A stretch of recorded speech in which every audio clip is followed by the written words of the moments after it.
Let me ask you this, because I want to get your perspective from where you sit and the experience that you have. I want to get your perspective because I may be too close to this. So I just want to see how you read this. Now, I want you to picture the 1950s, the stereotypical 1950s dad, okay? He comes home, sits down in his favorite chair. He's a man of few words. He kind of grunts here and there, puts his feet up, and 15, 20 minutes later, after dinner, he's snoring. Daddy don't say nothing. He's a strong, silent type. He usually doesn't say anything. Now imagine that stereotypical dad coming home one day and he just starts opening up and he's talking about, hey, this is what I'm thinking about right now. This is what's on my mind. Everybody would be like, what the hell happened to you? And that's what I saw last night from the New England Patriots, who are the worst franchise to cover, the toughest and worst, but toughest franchise to cover in the NFL. You know I'm right. As a former president of Football Writers. Oh, yeah. I mean, just tough. They make it hard for you. They make it hard for you.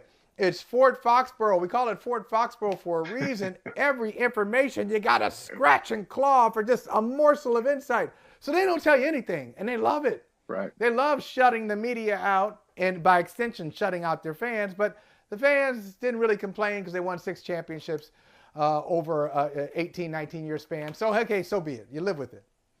Yesterday, the Patriots released a press release in which they say, well, we're going to interview offensive coordinators next week, and we've started contract negotiations with Jerod Mayo to keep him here long term. Now, this is crazy on a couple of levels. One, if they're interviewing offensive coordinators, that's the Patriots' way of saying we moved on from Matt Patricia. They ain't mentioned Matt Patricia, but that headline tells you, that statement tells you that Matt Patricia, well, no, right. One, that's their way of saying I made a mistake. But two, and I want to ask you about Mayo, because Mayo is a head coaching candidate in Carolina. Burt Breer is supposed to be on the show today. Something came up, and I wish the best for Burt, but he's supposed to be on the show today. He tweeted last night that there's still mutual interest in Carolina. Is interest from Mayo's standpoint and interest from Carolina. So wait a minute. Carolina wants to interview him as a head coach. Patriots are saying, no. We're talking to him about a long-term contract. How do you see it? Because I think it's just nuts. But how do you see it? Well, I think both things can be true. The Patriots may want to extend him, but he may also have interest in becoming a head coach in Carolina. And the reality is that the Patriots cannot stop him from interviewing for a head coaching job based on all the rules that they have put in place over the last 2 years to deal with the lack of diversity among head coaches in the NFL. So I think both things can be true. Obviously, they want to keep him because he's a talented coach. He knows the Patriot way, having been there as a coach and a player. And David Tepper, the owner of the Panthers, may view him as a legitimate head coaching candidate. I don't believe that to be true. But maybe he wants to interview him and pick his brain, and maybe he believes he's a serious candidate. But based on David Tepper's track record, I don't buy that one for a minute. Hold on. So we'll see. Hold on now. Yeah. Hold on.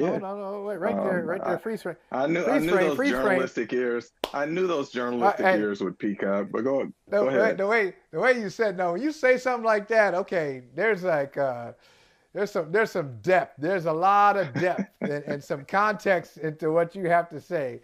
So based on David Tepper's track record, you don't think Mayo's a serious candidate because – tell me about David Tepper's track record and what you think about David Tepper. Yeah, it's obviously brief. But let's look at the head coaching hire he made previously. He went out and got Matt Rule, wanted a name guy, wanted some splash, and what did that get him? It got him nothing. It got him to the point where he fired Matt Rule 5 games into the season. Here's the other thing about David Tepper. Look, growing up, I don't know if your parents said this to you, but they said it to me. It's not what you do, but it's how you do it. In other words, how you do something is more important than what you do. I look at David Tepper. He anointed Steve Wilks as interim head coach this year when the team was 1-4. They lose their first game. After that, they win what? They go 6-5, I believe, under Wilks. They're in the running for a playoff spot up until the next to last week. He does a tremendous job. He loses his best player. The team trades Christian McCaffrey to San Francisco. He decides that instead of playing Baker Mayfield, he's going to play P.J. Walker until Sam Darnold is ready. He gets rid of a couple of coaches who he believes don't fit the culture that he's trying to create. He did all of these positive things to create a positive culture, a winning environment, and whatnot. And what happens after the last game of the season in New Orleans? David Tepper doesn't even show up at the game to say thank you to the players and thank you to Steve Wilks for at least getting him through a difficult situation.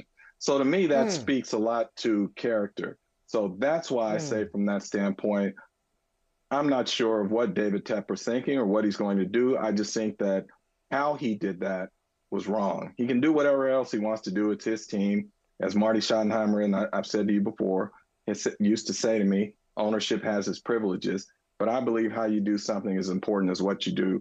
And I believe that those players and Steve Wilks deserve to have him there for that final game. Yeah, no question. No question, Jim. He should have been there. We talked about this with Tony Dungy.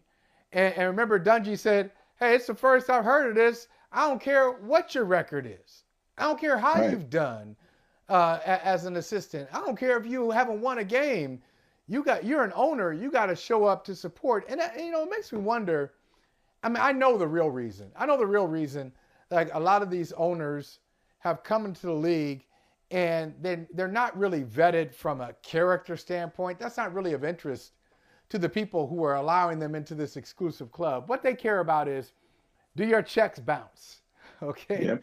Are you worth everything that you said? Do people still write checks? I don't know. But are you worth everything that you say you're worth? Can you afford this? And if the answer is yes, they don't care. I mean, some of these guys, they have no concept of what it's like just to deal with.